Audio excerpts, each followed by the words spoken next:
السلام علیکم ورحمۃ اللہ وبرکاتہ۔ الحمدللہ رب العالمین والعاقبۃ للمتقین والصلاۃ والسلام علی رسولہ الکریم۔ میرے عزیزو، تکبر جو ہے یہ بہت خطرناک بیماری ہے۔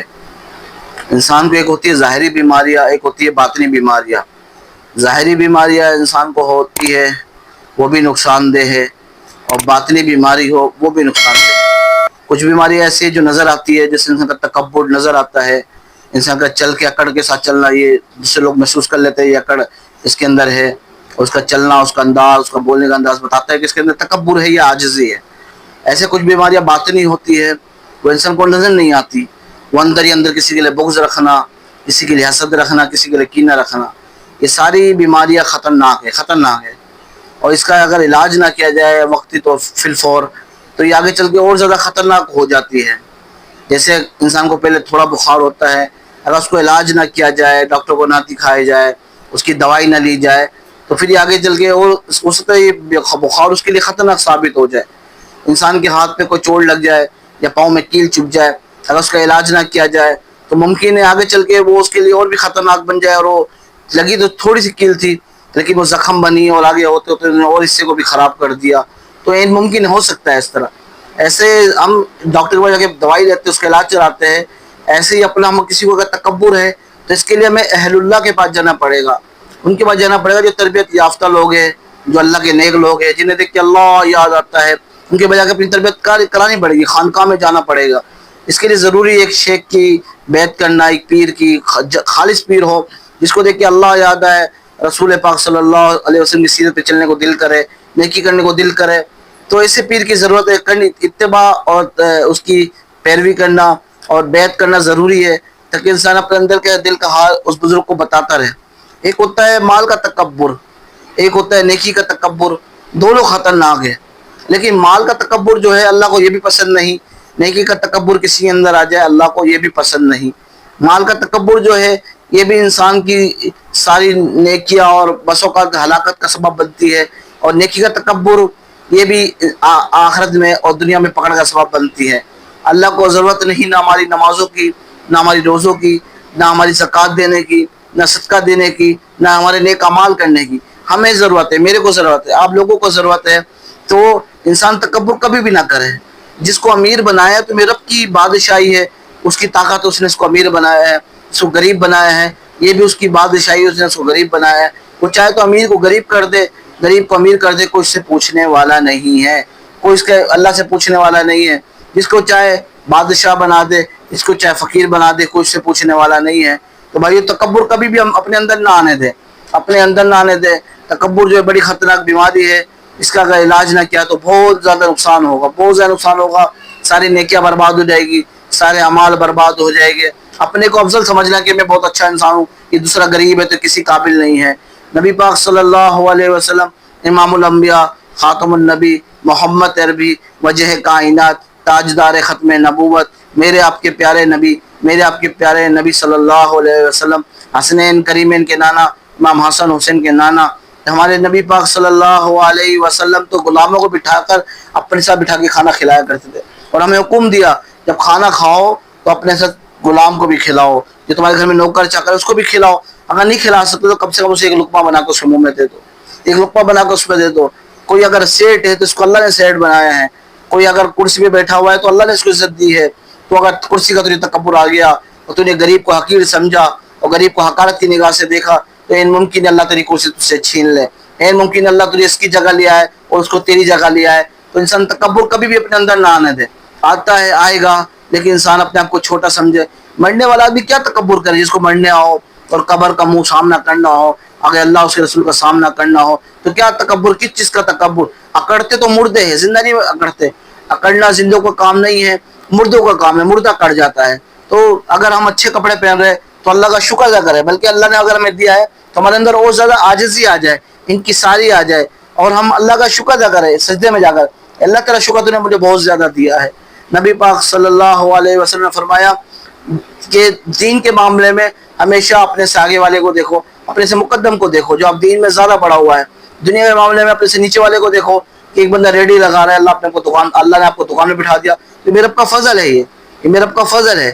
لیکن ہم کیا ہے دنیا کے معاملے میں آگے بڑھنے کی کوشش کرتے ہیں, دین کے معاملے میں ہمیں آگے بڑھنے کی کوشش ہی نہیں ہے, سانس کو ہماری کوشش ہی نہیں ہوتی. صحابہ کرام رضوان اللہ علیہ اجمعین, مولا علی شیر خدا, جتنے بھی ہیں یہ آخرت میں ایک دوسرے کا مقابلہ کرتے تھے. آخرت کے معاملے میں ایک دوسرے سے سپل لے جانے والے تھے اور ایک دوسرے سے آگے بڑھنے والے تھے. جو غریب صحابہ تھے وہ ایک مرتبہ رسول پاک صلی اللہ علیہ وسلم کے پاس آئے, یا رسول اللہ ہم تو غریب ہیں, ہمارے دوسرے ساتھی یہ تو بڑے امیر ہے, یہ تو جہاد میں بھی یہ جہاد پہ جاتے ہیں, ہم بھی جہاد پہ جاتے ہیں, لیکن یہ جہاد میں ہتھیار دیتے ہیں, پیسے دیتے ہیں, مدد کرتے ہیں مجاہدین کی, مسجدیں بناتے ہیں اور اچھے اچھے کام کرتے ہیں پیسوں کے ذریعے. یا رسول اللہ ہمارے پاس تو ہے ہی نہیں, ہم کیسے ان کا مقابلہ کریں؟ نمازیں بھی پڑھتے ہیں اور ہم بھی پڑھتے ہیں, روزے رکھتے ہیں ہم بھی رکھتے ہیں, لیکن جسمانی جو ہوتی ہے عبادت وہ تو ہم تو کرتے ہیں, لیکن مالی عبادت ہمارے اختیار میں نہیں ہے, ہمارے بس میں نہیں ہے, تو ہم کیسے ان کے برابر میں ہیں, کیسے ان کے مقابلے میں ہیں؟ تو یہ تو امیر ہے, پیسوں والے, سب کچھ کر دیتے ہیں, ہم تو غریب ہیں, ہم کیا کریں گے؟ ہم بھی چاہتے ہیں ہم بھی آخرت میں ان کے مقابلے میں رہے, ان سے سپل لے جائیے, ان کے مقابلے میں ان سے پیچھے نہ رہے آخرت کے معاملے میں. تو رسول پاک صلی اللہ علیہ وسلم حدیث کا مفہوم ہے کہ ہر نماز کے بعد 33 مرتبہ سبحان اللہ, 33 مرتبہ الحمدللہ, 34 بار اللہ اکبر پڑھ لیا کرو. کہ اگر تمہیں پڑھ لو گے ہر نماز کے بعد, فجر کی نماز کے بعد, ظہر کی نماز کے بعد, عصر کی نماز کے بعد, مغرب کی نماز کے بعد, عشاء کی نماز کے بعد, یہ پانچوں نماز اگر تم پڑھ لو گے 33 بار سبحان اللہ, 33 بار الحمدللہ, 34 بار اللہ اکبر, تو تم ان سے پیچھے نہیں ہوگے بلکہ تم سب سے افضل ہوگے, اور سب تم ان سے آگے بڑھ جاؤ گے. جو یہ کرے گا تم سے افضل کوئی بھی نہیں ہوگا اس ٹائم. تو ہم کوشش کریں کہ ہم آخرت کے معاملے میں آگے بڑھنے کی کوشش کریں. دنیا تو عارضی ہے, فانی ہے, اور دار البقا آخرت ہے, یہ دار الفنا ہے, فنا ہو جائے گا. جو بھی آیا چلا گیا, جگہ جی لگانے کی دنیا نہیں ہے, یہ جگہ جی لگانے کی دنیا نہیں ہے, یہ عبرت کی جا ہے تماشا نہیں ہے. ملے خاک میں اہل شاہ کیسے کیسے, زمین کھا گئی آسمان کیسے کیسے.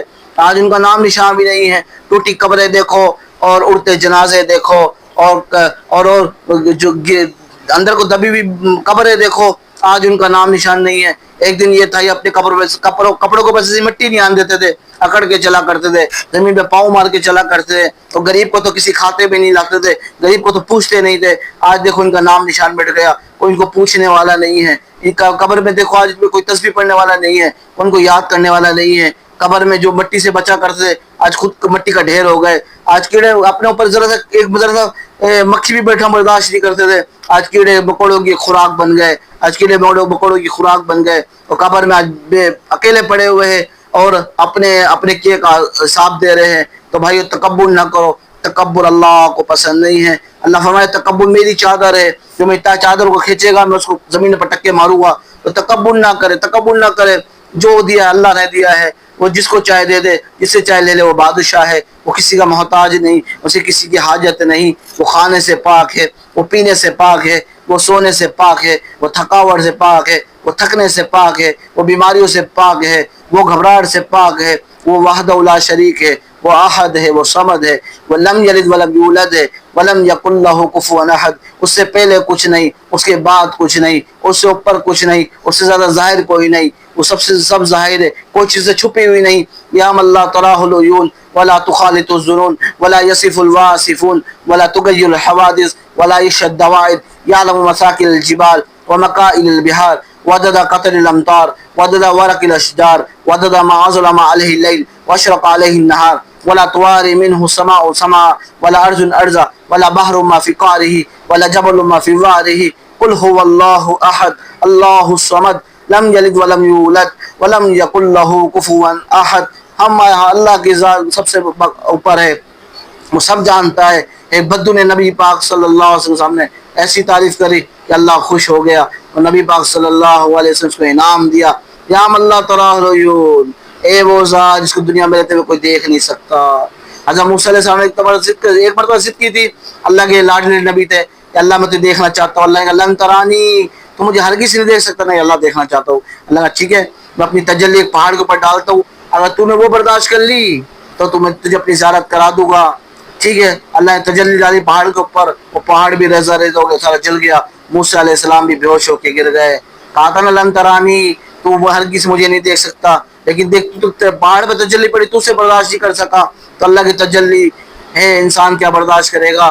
تو میرے بھائیو تکبر کبھی نہ کرو, تکبر کے اپنے اندر آنے نہ دو. تکبر بڑی گندی بیماری ہے. تکبر سے انسان کا سب کچھ ضائع ہو جاتا ہے.